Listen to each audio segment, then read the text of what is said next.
I'd just like to say a few words about education, because obtaining proper information is entirely dependent on our ability to recognize it, a skill that must be taught.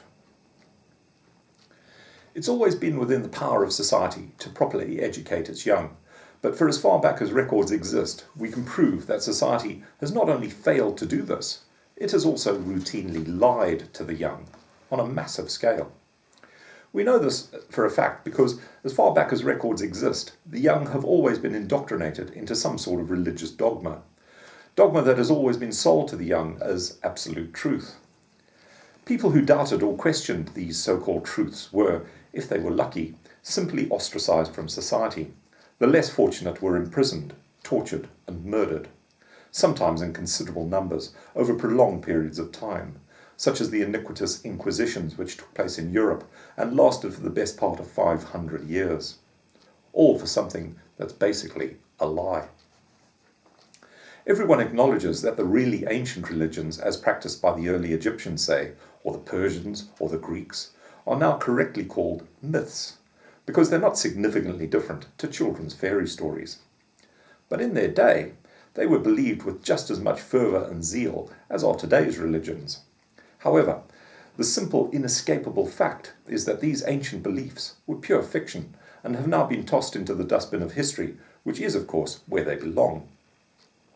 But as these religions fell out of favour, they were simply replaced with other, newer religious beliefs, new so-called truths, over which people are still being tortured and killed today, and which so-called truths are every bit as spurious as any of the previous myths they replaced. Religion is merely the best example of long-established institutional lie-telling. But there are plenty of other examples, such as almost everything taught in most history classrooms around the world, and which I discussed in a previous talk, or how the so-called news has always been communicated to the 99%. There is, of course, a vast quantity of information available on the subject of education, but very little of it concerns itself with how very considerably young people are routinely misled in their formal education. For me, one of the best pieces of irrefutable evidence for this, as I've already stated, is the myth of religion.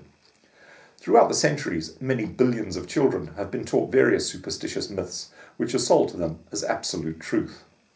The fact that those spurious truths are often peddled by people who believe them themselves doesn't excuse or detract from the fact that the so-called truths are completely incapable of empirical verification, hard proof in other words. And religious myths are just part of the misinformation routinely peddled to young people as truth, as I tried to show in my previous talk on history. The main point here is that education not only routinely fails young people, it seriously misleads them.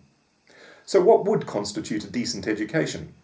It's not my intention to go into this subject in any great depth. It's far too massive and deserves a talk or two in its own right.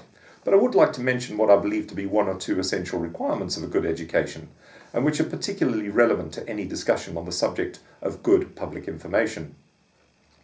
The first and most important of these is truth. This need not be a difficult process. No one has to grasp the finer points of philosophy in order to obtain a good feel for the basic principles. It could begin, for example, with simply teaching children never to wholly trust anyone, not even loving parents or popular teachers. No one should ever be automatically trusted to tell the truth. This is not to suggest that adults deliberately mislead children, because most certainly do not. However, many adults are themselves mistaken about many things, such as religion, for example, and are therefore more than capable of steering children away from the truth without ever intending to do so. Teaching children to never trust anything they cannot prove for themselves is a fine place to start teaching the truth. This automatically creates a doubtful, questioning, challenging mind, a mind that demands hard proof and evidence before being convinced about anything. Hearsay, belief, and faith are not good enough. We need hard, verifiable proof. And even then, we should always leave room for doubt that the proof might be incorrect. At school, a child should not only learn about the sciences and mathematics as subjects, but also should also learn about the rigorous discipline required of scientists and mathematicians in how they seek out the truth.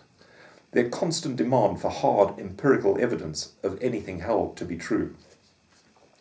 The second essential requirement of a good education is humanity.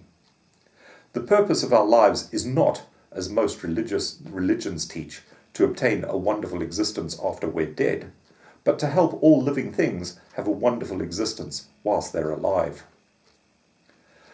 I admit I'm going against my own principles here in that I have no empirical proof for this claim, but as far as I know, no one has ever proven that it's wrong, and it has the added virtue that it is intrinsically harmless.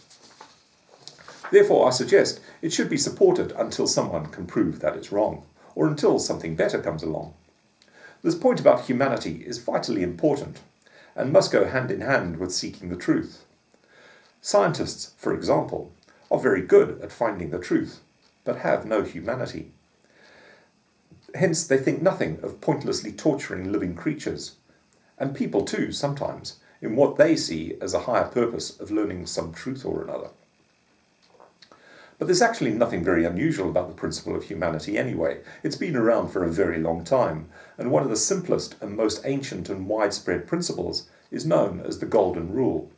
Known to have been practiced in one form or another in almost every corner of the world since the beginning of civilization, the Golden Rule says we should always treat others as we would hope others would treat us in the same circumstances. The way this ancient principle is actually applied, wherever it is known, is through doing simple acts of kindness to all living things, or at the very least, refusing to do any unnecessary harm. Once a young person has learnt and understood these two vitally important pieces of education, how to search for truth and the value of kindness to all living things, they have the perfect foundation to go on to learn whatever else might interest them. Like most beautiful things, these first two vital lessons are essentially very simple. They are also relatively quick and easy to learn. I think the third most important subject to study is history. As I've already done a whole talk on this subject, I don't intend to repeat myself. I'll simply stress the importance of learning history through the eyes of the 99%, not the 1%, which is how most of us are taught it at school. Those three lessons, truth-seeking, kindness, and history, are vitally important to training a young mind to think correctly, to be able to acquire proper information, upon which they will be able to make good decisions throughout their lives. The ancient Greeks used to believe that a proper education consisted of a young man learning to specialize in a science, an art, and a sport. Only males were considered worth educating in those days. Apart from the obviously unacceptable gender discrimination, there is much to be said for the Greek model. I wholeheartedly agree with the value of teaching the arts to young people, as well as sports and games. Both of these subject areas are hugely important to the development of a well-rounded personality, and may be pursued throughout life, even if only for highly enjoyable and rewarding recreational purposes.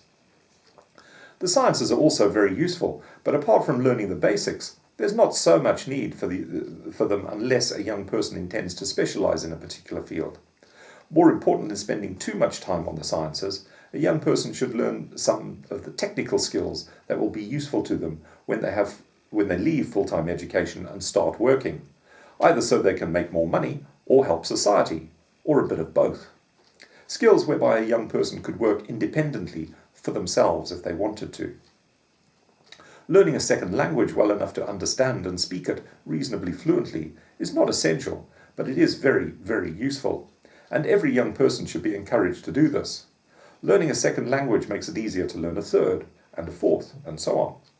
It also teaches young people about the ways and customs of other nationalities, to learn that people are people pretty much the same wherever we go, and to understand that borders between countries are creations of the 1% and serve no useful purpose whatsoever to us, the 99%. Some would say this is what happens now, but it isn't, not by a very long way. Young people are not taught how to seek the truth, or the philosophy of kindness, or a proper understanding of history. Their education in the arts, sports, and languages is minimal at best, and the main focus of education is to turn young people into brainwashed, dependent, and dependable employees, not independent individuals capable of thinking well and clearly for themselves, individuals who treat all living creatures kindly, the way they would choose to be treated themselves. individuals who are perfectly able to do useful and productive work for themselves without having any bosses ordering them around. We most definitely do not teach young people how to do this. As I write these words, vocational training is almost non-existent, a consequence, we're told, of austerity cuts. Yet plentiful money is somehow being found to provide new college courses in basic military training for considerable numbers of seriously brainwashed children. There is no conceivable possibility that Britain needs a bigger army than the one it has, in the foreseeable future anyway. And the country's economy is in tatters as a direct consequence of decades of plundering by its own trusted leaders. But what do we teach young people instead? We teach them to be soldiers, to be ready to die and, which is worse, kill for those same trusted leaders. This is the reality of contemporary education in England, just as it is in the US, our role model, where army recruiters funnel children from poor districts directly into about the only jobs available to them, hired killers for the 1%, paid for by the 99%, obviously. Obtaining a good education, such as that I've described, should be automatically provided by the state, an education whereby young people are taught how to find the truth and how to value kindness, and where they're taught the lessons from history about the shameful way we, the 99%, have always been treated by the 1%, an education about the languages and customs of other people of other nations, and an education that equips young people with the skills to lead useful, independent, and enjoyable, happy lives. Obtaining such an education is an essential prerequisite to obtaining and understanding good information, because one needs to know how to think independently and to know how to seek out the truth and to differentiate between good and evil before one is able to recognize good information from bad information.